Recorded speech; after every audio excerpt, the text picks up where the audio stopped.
Primer cantina de México. En la calle de Moneda número 2 se encontraba El Nivel, la cantina más antigua en la Ciudad de México. Sus paredes llenas de pinturas de la Academia de San Carlos guardan silenciosos recuerdos. El reloj de pared corre hacia atrás desafiando al tiempo y haciendo que la historia quede entre sus paredes.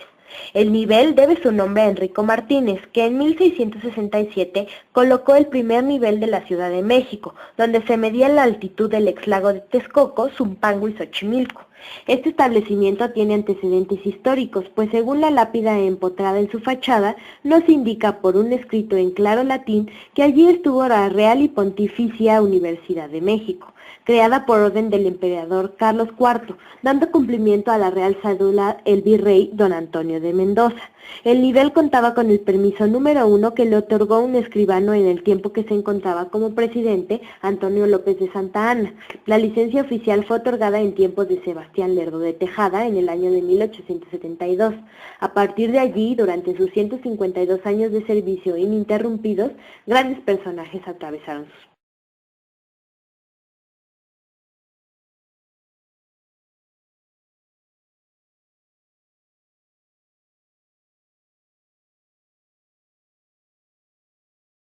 Iglesia de Portacoeli, Venustiano Carranza 107, Colonia Centro, Delegación Cuauhtémoc. Originalmente era un colegio de dominicos del que ahora solo queda esta pequeña iglesia que fue restaurada con estilo neoclásico. Tiene como particularidad escritos en árabe y griego en algunos mosaicos y en su fachada. Dentro de la iglesia existen imágenes de la Virgen de Guadalupe. Vale la pena señalar que en este templo es el único en el centro histórico en el que se celebran las misas dentro del rito católico greco-melquita, en el que el sacerdote se coloca de frente a los divinos dones y de espalda a la asamblea. La misa se imparte en griego y en español. Cuenta una leyenda que en la entrada del templo de Portacoeli, los padres dominicos habían colocado una imagen encamada de Jesús crucificado de tamaño natural. El capellán encargado le tenía mucha devoción a la imagen. Diariamente solía rezar frente a él y le besaba los pies con respeto y cariño. Un hombre le tenía un enorme odio al capellán, al grado de querer acabar con su vida. Para ello, un mal día untó un poderoso veneno en los pies de la imagen para que al besarlos el capellán, como era su costumbre, absorbiera el mortífero veneno y muriera. Sin embargo, se dice que al día siguiente, después de realizar sus cotidianas oraciones, el capellán se inclinó para besar los pies del Cristo, que en ese momento encogió las piernas para impedir que sus labios tocaran sus pies y evitar su muerte. Inmediatamente y frente a todos los feligreses, la imagen comenzó a absorber el veneno, oscureciéndose hasta ponerse totalmente negro. A raíz de este suceso, que fue conocido por todos en la ciudad virreinal, la gente lo comenzó a llamar como el Cristo del Veneno o Señor del Veneno. Hospital de Jesús, calle 20 de noviembre, Colonia Centro, Delegación Cuauhtémoc. En 1524, Hernán Cortés fundó el Hospital de Jesús, el primero establecido en el continente americano y cuya labor asistencial se ha mantenido sin interrupción hasta nuestros días.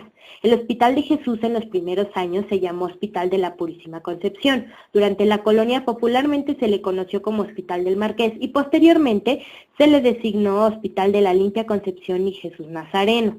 En 1715, promovido por el personal técnico del Hospital de Jesús, se estableció en este nosocomio la Regia Academia Mariana Práctica Médica, que durante el siglo XVIII desempeñó una labor complementaria muy importante en la enseñanza médica de la Nueva España. Antes de promulgarse la Constitución de la República el 5 de febrero de 1857, había establecimientos médico-asistenciales que vivían con sus propios recursos, otros que eran sostenidos por la Iglesia Católica y otros que sostenía el gobierno municipal del Distrito Federal. El 7 de noviembre de 1899, por vez primera en el país, se promulgó una ley que reguló la acción asistencial de los particulares, la Ley de Beneficencia Privada para el Distrito y Territorios Federales, integrándose por la misma un cuerpo dirigente que se encargó de vigilar su aplicación. Desde el 28 de diciembre de 1904, por decreto del gobierno del país, el Hospital de Jesús siguió funcionando como institución de beneficencia privada y desde la independencia de la República hasta 1932, los patronos directores del hospital fueron los príncipes Pignatelli, marqueses del Valle de Oaxaca y descendientes del conquistador de México, don Hernán Cortés. De 1932 a nuestros días, a través de una entrega constante y una labor ardua, los patrones mexicanos que han dirigido el Hospital de Jesús han ido fortaleciendo y acrecentando su patrimonio en todos los órdenes. Han mejorado y ampliado sus instalaciones, sus servicios médicos, su labor asistencial y su nivel profesional, en el afán carente de intereses personales, de servir cada día con mayor eficiencia y amplitud a las clases más necesitadas del país. Droguería Plateros. El cine llegó a México casi 8 meses después de su triunfal aparición en París. La noche del 6 de agosto de 1896, el presidente Porfirio Díaz, su familia y miembros de su gabinete presenciaban asombrados las imágenes en movimiento que 2 enviados de los Lumière proyectaban en uno de los salones del castillo de Chapultepec. El éxito del nuevo medio de entretenimiento fue inmediato. Don Porfirio había aceptado recibir en audiencia a Claude Ferdinand von Bernard y a Gabriel Behr, los proyeccionistas enviados por Louis y Auguste Lumière a México, debido a su enorme interés por los desarrollos científicos de la época. Además, el hecho de que el nuevo invento proviniera de Francia aseguraba su aceptación oficial en un México que no ocultaba su gusto afrancesado. Después de su afortunado debut privado, el cinematógrafo fue presentado al público el 14 de agosto, en el sótano de la droguería Plateros, en la calle del mismo nombre, hoy Madero, de la Ciudad de México.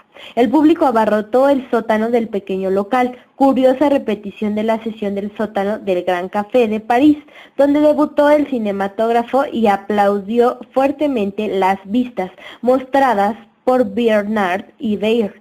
La droguería Plateros se convirtió al poco tiempo en la primera sala de cine de nuestro país, el Salón Rojo. Bernard y Behr formaban parte de un pequeño ejército de camarógrafos reclutados por los Lumière para pronunciar su invento alrededor del mundo. El cinematógrafo había recibido aplausos en Europa y se lanzaba a la conquista de América. Cabeza de León, Madero.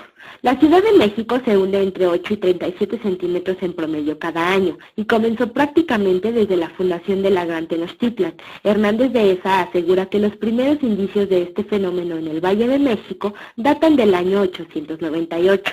El hundimiento de la ciudad data desde su origen. Si nosotros visitamos el Templo Mayor, nos vamos a dar cuenta de que el efecto del hundimiento se aprecia en las sucesivas etapas constructivas de los edificios prehispánicos, dice. Cuenta que en aquellos momentos en el Imperio Azteca se conocía el fenómeno y aunque se ignoraban las causas, los pobladores se enfrentaron a él y lo fueron resolviendo de una manera híbrida, con las cuestiones teológicas y le hicieron etapas constructivas aprovechando que las estructuras se les iban bajando. En el periodo del emperador Nezahualcóyotl se construyó un gran albarradón o muralla de tierra, postes y lodo, que corría por lo que hoy es la avenida Circunvalación y San Lázaro, de lado a lado de la ciudad, para separar el agua dulce de la salubre y hacer más funcional el líquido para sus habitantes. De esa división se originó lo salubre de lo que fue el lago de Texcoco. Conquista sobre agua.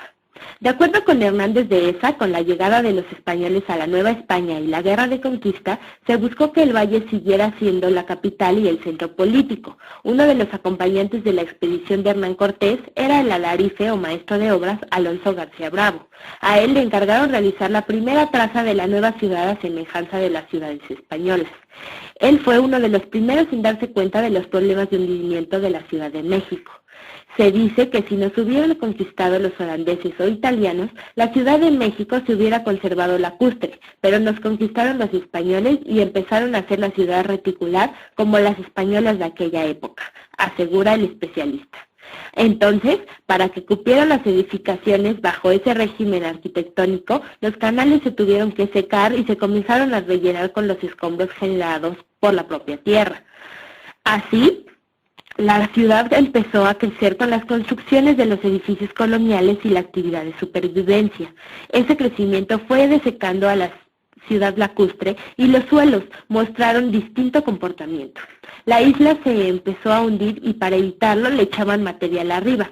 Cuenta el especialista, quien agrega que en esa situación prevaleció durante la colonia y hasta los inicios de la independencia. La gran inundación. Los hundimientos de la ciudad se fueron dando conforme el cieno o lodo blando que forma depósito del lago se va enjutando o secando. Explica el especialista, en referencia a la extracción del agua del fondo del suelo que luego genera el fenómeno de consolidación. Agrega que debido a que las obras hidráulicas para ese entonces eran muy limitadas, fueron insuficientes. Para detener la gran inundación registrada en el DF el 20 de septiembre de 1629, cuando llovió durante 36 horas ininterrumpidas sobre la Ciudad de México. Actualmente, en la esquina de las calles Madero y Motolinia, en el centro histórico, aún queda una prueba de aquella tragedia. Una cabeza de león de piedra colocada justo a la altura que alcanzó el agua aquel día. Según el funcionario de la Secretaría de Protección Civil, es el primer gran evento que se tiene en tiempos de la colonia y es el primer efecto de hundimiento en la ciudad.